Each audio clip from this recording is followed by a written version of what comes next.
Bon, il s'agit d'un édifice qui se trouve dans le 3e arrondissement, donc où il y a beaucoup d'ouvrages à pans de bois, c'est la région du Marais, et d'une certaine façon, je dirais que nous avons en fait décidé, dans le cadre d'une opération qui s'appelle Solia, de réaliser certaines isolations au droit, essentiellement des pignons.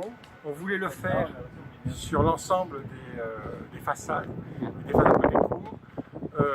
Donc pour deux raisons, pour des raisons économiques et aussi pour des raisons de modification, les tableaux, les bandeaux, les corniches, les appuis de fenêtres. Donc tout ça ça aurait pu être modifié, mais ça entraînait des coûts trop importants pour la propriété. Et à partir de là, donc et en plus on a quand même une cour qui est assez exiguë. Et donc à partir de là, on décide quand même de rester sur un enduit traditionnel à base de plâtre chaud. Et en fait, on ajoute ce qui n'existait pas au préalable, ce sont des bandeaux tous les 2 niveaux qui permettent en fait de comment dire ça, de faire en sorte que les eaux de ruissellement soient rejetées à l'extérieur. Comme ce sont des murs qui ont un fruit, en fait, cela favorisait les infiltrations d'eau. Là, vous parlez des murs courants sur lesquels ont été rajoutés les bandeaux. Voilà, les murs courants sur lesquels nous ne faisons pas d'isolation thermique. D'accord. J'aurais dû commencer par là, mais j'ai une formation en monument historique et d'une certaine façon, j'essaie de garder un peu cette façon de travailler avec les savoirs traditionnels, très peu de chimie, un minimum de chimie, voilà. Je pense qu'au niveau du pignon, nous sommes autour de 37 mètres carrés de mémoire. Et là-bas, on est plus autour de 18-20 mètres carrés. Pour ce qui est du temps passé, je dirais 1 semaine maximum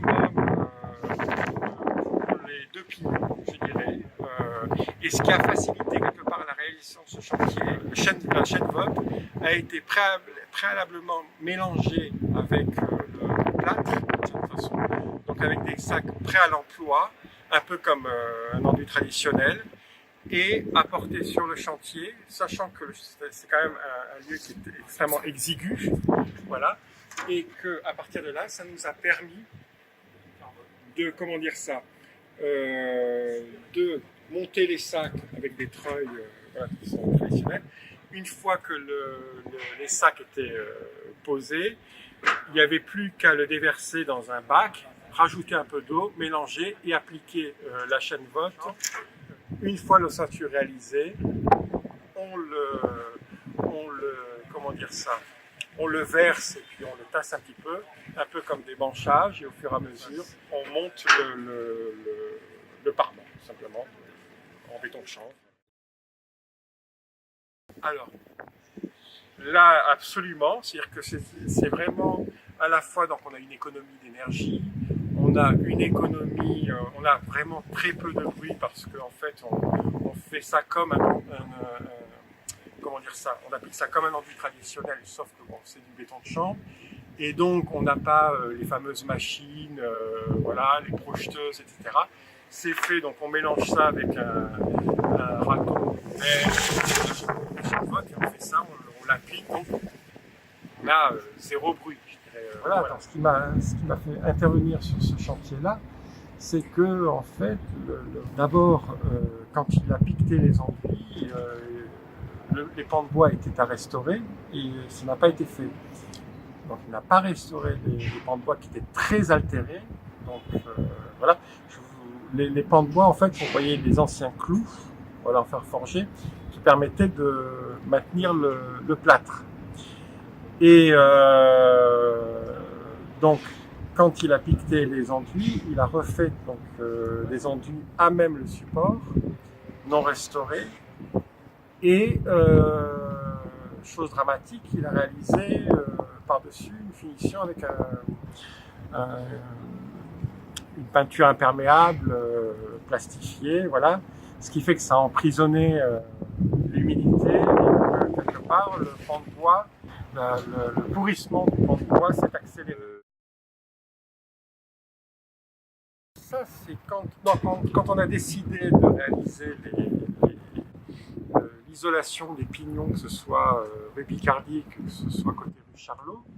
En fait, donc, comme je l'ai dit, on réalise, en fait, j'ai privilégié les isolations avec des techniques traditionnelles et des matériaux traditionnels. C'est-à-dire, je ne voulais pas, comme je l'ai précisé, d'ITE avec ossature métallique, de la laine de roche, de la terre, etc. Je ne voulais pas de ce procédé-là parce que là, on avait une rupture entre les échanges extérieurs et intérieurs. Donc avec des différences trop importantes entre les produits de l'intérieur et l'intérieur, etc. Alors que le béton de chanvre, c'est le matériau qu'on a choisi,